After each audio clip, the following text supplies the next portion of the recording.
Hello കൂട്ടുകാരെ, എല്ലാവർക്കും എൻ്റെ ഒരു പുതിയ വീഡിയോയിലേക്ക് സ്വാഗതം.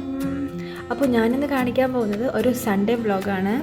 അപ്പോൾ കുറേ നാൾക്ക് ശേഷമാണ് ഞാൻ വ്ളോഗ്സൊക്കെ ചെയ്യുന്നത്. അപ്പോൾ എനിക്കിന്ന് ഡ്യൂട്ടി ഇല്ലാത്തൊരു ദിവസമാണ്. ഞാൻ വിചാരിച്ചു എന്നാൽ ഒരു സൺഡേ വ്ളോഗ് എടുക്കാം. ഞാൻ എന്തൊക്കെയാണ് ചെയ്യുന്നതെന്ന് കാണിച്ചു തരാം. നോർമലി ഡ്യൂട്ടിയൊന്നും ഇല്ലാത്തൊരു ദിവസമാണ് എനിക്കുണ്ടെങ്കിൽ ഞാൻ മോസ്റ്റ്ലി ഈ വീട്ടിലെ കാര്യങ്ങളൊക്കെയാണ് ചെയ്യാറ്. അതായത് വീട് ക്ലീൻ ആക്കുക, പിന്നെ കുക്കിംഗ് ഒക്കെ ചെയ്യുക, ഫുഡ് കഴിക്കുക, കുറച്ച് റെസ്റ്റ് എടുക്കുക, അങ്ങനെയൊക്കെയുള്ള പരിപാടിയാണ്. കാരണം വീട്ടിൽ എല്ലാ ദിവസവും ജോലിക്ക് പോകുമ്പോൾ ബാക്കി കിട്ടുന്ന ഒരു ദിവസം വീട് ക്ലീൻ ആക്കാനും ബാക്കിയുള്ള കാര്യങ്ങളെല്ലാം ചെയ്യാനുമാണ് ഞാൻ ഉപയോഗിക്കാറ്. അപ്പോൾ നമുക്ക് ഇന്നത്തെ ഒരു ദിവസം കാണാം. അപ്പോൾ നമുക്ക് എന്തായാലും ഇന്നത്തെ വ്ളോഗ് സ്റ്റാർട്ട് ചെയ്യാം. ഞാൻ കാണിക്കാൻ പോകുന്നത് എൻ്റെ സൺഡേ എങ്ങനെയാണെന്നുള്ളതാണ്. ഇന്നത്തെ ഈ സൺഡേ കാരണം ചില സൺഡേ എനിക്ക് ഡ്യൂട്ടീസ് വരും, അപ്പോൾ ഞാൻ ഹോസ്പിറ്റലിൽ പോകാറുണ്ട്.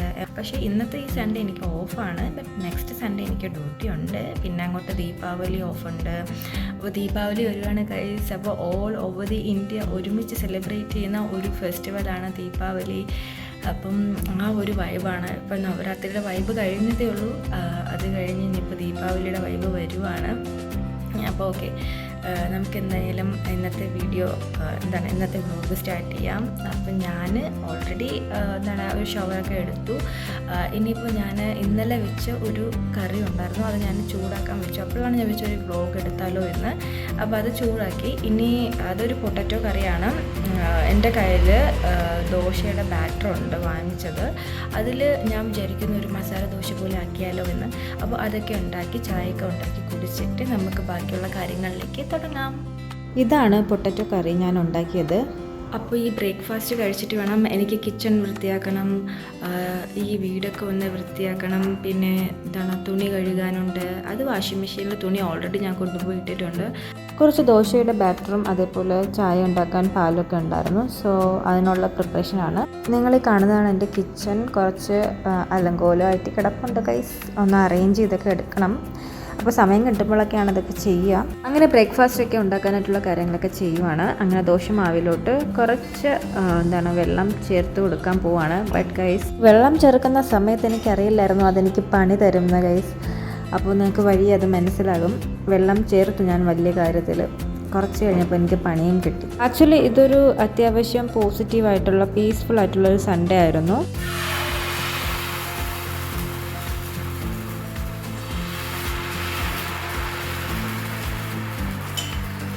ഈ ദോശ എന്നെ ചതിച്ചു ഗൈസ്. ഞാൻ എത്രയൊക്കെ തിരിച്ചിടാൻ ശ്രമിച്ചിട്ടും അത് ഒട്ടിപ്പിടിച്ചിരിക്കുന്നതല്ലാതെ വരുന്നുണ്ടായിരുന്നില്ല. അങ്ങനെ ഞാനും ദോശയും തമ്മിൽ വല്ലാത്തൊരു യുദ്ധം തന്നെ നടന്നു. ലാസ്റ്റ് ഇങ്ങനെയാണ് എനിക്ക് കിട്ടിയത്. അതാണ് ഞാൻ പറഞ്ഞത്, ഞാൻ വെള്ളം ചേർത്തത് കൂടിപ്പോയി ഗൈസ്. പിന്നെ ഞാൻ എങ്ങനെയൊക്കെ ഉണ്ടാക്കിയെടുത്തു. പിന്നെ അതൊക്കെ കഴിച്ചു. അതോടൊപ്പം ചായയൊക്കെ കുടിച്ചു. ബ്രേക്ക്ഫാസ്റ്റൊക്കെ കഴിച്ചതിന് ശേഷം ഞാൻ ക്ലീനിങ് പ്രോസസ്സിലേക്ക് കടന്നു.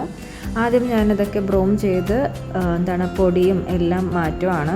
അതിനുശേഷം ഞാൻ വിചാരിച്ചു വെള്ളം വെച്ചിട്ടൊക്കെ തുടയ്ക്കാമെന്ന്. അപ്പോൾ അതിനുശേഷം ഞാൻ തുടയ്ക്കുവാണ്. ഓൾമോസ്റ്റ് എല്ലാ വർക്കിംഗ് വുമണും ഇങ്ങനെയാണെന്നാണ് എൻ്റെ വിശ്വാസം. എല്ലാ ദിവസവും ജോലിക്ക് പോവും. ആകെ കിട്ടുന്ന ഒരു ഓഫ് ഡേ വീടെല്ലാം വൃത്തിയാക്കാനെടുക്കും. എല്ലാവരും ഇതേപോലെ ആയിരിക്കും എന്നാണ് എൻ്റെ ഒരു വിശ്വാസം. അങ്ങനെ ഞാൻ റൂമും ഹോളും എല്ലാം ഇങ്ങനെ കിടന്നങ്ങ് വൃത്തിയാക്കുവാണ് ഗൈസ്. വൃത്തിയാക്കിയിട്ടും എനിക്ക് തൃപ്തിയാവുന്നുണ്ടായിരുന്നില്ല. ഞാൻ വീണ്ടും അവിടെ ഇവിടെ ഒക്കെ കിടന്ന് തുടയ്ക്കുന്നുണ്ടായിരുന്നു. ഞാനും ഫ്ലോറും കൂടി ഭയങ്കര ഒരു മൽപ്പിടുത്തം തന്നെ നടക്കുന്നുണ്ടായിരുന്നു ഗൈസ്. അങ്ങനെ ഫ്ലോറെല്ലാം വൃത്തിയാക്കി കഴിഞ്ഞപ്പോൾ ഞാൻ കിച്ചൺ വന്ന് തുടച്ചു. കിച്ചൺ ഞാൻ ഓൾട്ടർനേറ്റീവ് ഡേയ്സ് തുടയ്ക്കാറുണ്ട്. പിന്നെ എന്തെങ്കിലും ഒരു ബിസി സ്കെഡ്യൂൾ എന്തെങ്കിലും ആണെങ്കിൽ മാത്രമാണ് 2-3 ദിവസം തുടയ്ക്കാൻ പറ്റാതെ ആവുള്ളൂ. അല്ലെങ്കിൽ ഞാൻ മിക്കപ്പോഴും കിച്ചൺ തുടച്ച് വൃത്തിയാക്കും. കാരണം കിച്ചണാണ് പെട്ടെന്ന് വൃത്തികേടാവുന്നത്. എല്ലാ ദിവസവും കുക്കിംഗ് ചെയ്യുന്നത് കൊണ്ട് പെട്ടെന്ന് വൃത്തികേടാവും. ഫ്ലോറൊക്കെ ആഴ്ചയിൽ ഒരിക്കൽ അല്ലെങ്കിൽ ഒരാഴ്ചയിൽ 2 ദിവസം അങ്ങനെ ചെയ്യാറുണ്ട്. പുറത്തൊക്കെ പോയി വരുന്നത് കൊണ്ട് തന്നെ ഫ്ലോറിൽ പെട്ടെന്ന് അഴുക്കും പൊടിയൊക്കെ ആവും. അതുകൊണ്ട് തന്നെ ആഴ്ചയിൽ 2 ദിവസമൊക്കെ തുടച്ചെടുക്കേണ്ടി വരും. അപ്പോൾ ക്ലീനിങ് എല്ലാം കഴിഞ്ഞ് വന്നപ്പോൾ ഞാൻ കുറച്ച് ടയേർഡായി ഗൈസ്. രാവിലെ എണീറ്റ് കുളിച്ചതൊക്കെ ആയിരുന്നു. ബട്ട് ക്ലീനിങ് എല്ലാം കഴിഞ്ഞപ്പോൾ വീണ്ടും ഒന്നും കൂടി ഹെയർ ബാത്ത് ചെയ്യാനായിട്ടൊരു മോഹം. I'm thinking to rest for 5 minutes, then I will take a shower. അങ്ങനെ ഹെയർ വാഷൊക്കെ ചെയ്തു. മുടിയൊക്കെ തോർത്തി ഉണക്കി വാഷിംഗ് മെഷീനിൽ തുണി കഴുകാനിട്ടിട്ടുണ്ടായിരുന്നു. ഇവിടെ ഒരാൾ കിടക്കുന്നുണ്ടോ വെയിലൊക്കെ കൊണ്ട്. ഇവിടെ നമ്മുടെ ആൻറ്റിയുടെ ചെടികളാണിതെല്ലാം. പൂക്കളൊക്കെ വന്നിട്ടുണ്ട്. അപ്പോൾ ഗൈസ്, ഞാൻ ടയേർഡാണ്. ഞാൻ ഇവിടെ മൊത്തം ക്ലീൻ ആക്കി. I took A shower. അപ്പോൾ ഞാൻ ടയേർഡായി. അപ്പോൾ ഞാൻ വിചാരിച്ചു ലഞ്ച് ഓർഡർ ചെയ്ത് കഴിക്കാം. അങ്ങനെ ഞാൻ ഒരു വെജ് താലിക്ക് ഓർഡർ കൊടുത്തു. അപ്പോൾ നോക്കാം, കുറച്ച് കഴിഞ്ഞിട്ട് ഇത് വരും. ഞാനപ്പോൾ കാണിച്ചു തരാം എന്തൊക്കെയാണ് ഓർഡർ ചെയ്തതെന്ന്, എന്തൊക്കെയാണ് ആ താലിയിലുള്ളതെന്ന് ഞാൻ കാണിച്ചു തരാം. അപ്പോൾ എൻ്റെ ലഞ്ചിൻ്റെ താലി വന്നിട്ടുണ്ട്.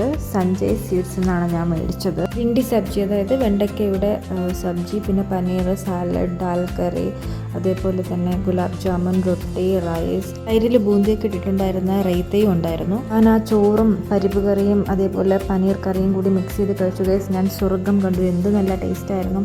അതേപോലെ തന്നെ ഞാൻ റൊട്ടി എടുത്തു. റൊട്ടി ഏകദേശം ഒരു 4 റൊട്ടി ഉണ്ടായിരുന്നു. റൊട്ടിയും ഭിൻഡിയുടെ സബ്ജിയും കൂടി കഴിച്ചു. ഓ മൈ ഗോഡ്, സ്വർഗം കണ്ടു ഗൈസ്. ഫുഡൊക്കെ കഴിച്ചതിന് ശേഷം ഞാൻ പഠിച്ചു കഴിഞ്ഞിട്ട് ഞാനൊരു മൂവി കണ്ടു.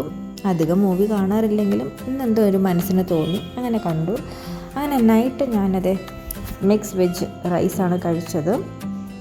അങ്ങനെ രാത്രിയിലെ ഡിന്നറൊക്കെ കഴിച്ച് കുറച്ച് പഠിച്ചതിന് ശേഷം ഞാൻ കിടന്നുറങ്ങി. അപ്പോൾ ഇത്രയേ ഉള്ളൂ. Bye bye.